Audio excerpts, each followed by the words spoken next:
जय हिंद, जय भारत। प्राकृतिक संख्याओं पर वर्ग के गुण। प्राकृतिक संख्या 1 से शुरू होती है और अनंत तक रहता है।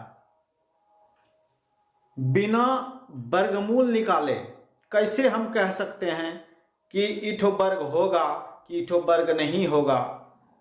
जिस संख्या के अंत में 2, 3, 7 या 8 रहे वह पूर्ण वर्ग संख्या कभी नहीं होगी। कुछ भी आप लिख दीजिए, अंतिम में 2, 3, 7, 8 रहेगा तो वो पूर्ण वर्ग कभी हो नहीं होगा। जैसे देख लीजिए 1, 3, 2 132 लिख दिए, अंतिम में 2 आ गया तो ये कभी वर्ग नहीं होगा। 5078 ये कभी वर्ग नहीं होगा। 937 ये कभी वर्ग नहीं होगा। 23 ये कभी वर्ग नहीं होगा। पूर्ण वर्ग संख्या ये हो ही नहीं सकता है। इसका कारण है कोई भी आपको अंक ऐसा नहीं मिलेगा जिसको 2 बार गुना करने पे 2 मिले या 8 मिले या 3 मिले या 7 मिले। किसी को भी गुना करने पे 2 बार नहीं मिलेगा ये सब अंक। सम संख्या का वर्ग हमेशा ही सम होता है। सम संख्या का पहचान क्या है? जिस संख्या के अंत में 0, 2, 4, 6, 8 रहे उसे सम संख्या कहते हैं। कहीं भी आप सम संख्या देखिए, अगर पूछे कि इसका वर्ग कितना होगा तो तुरंत बोलिए कि इसका वर्ग सम संख्या होगा।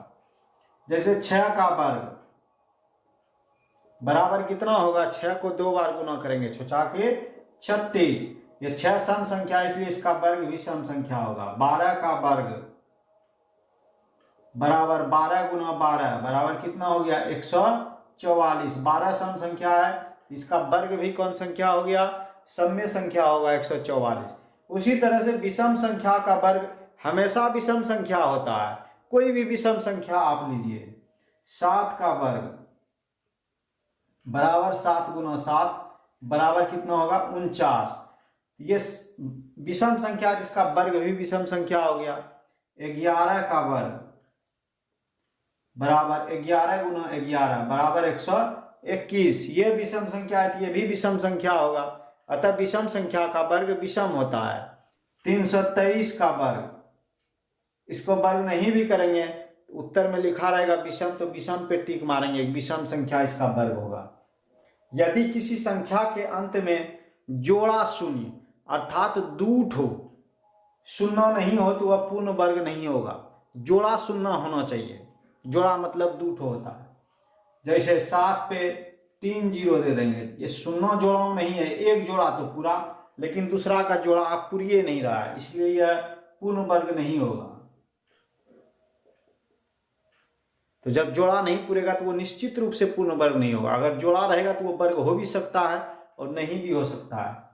जैसे 1 पे 4 0 ले लिए, यहाँ देखिए इसका जोड़ा लग गया, तो जोड़ा जैसे ही लगा ये पूर्ण वर्ग हो भी सकता है और नहीं भी हो सकता है।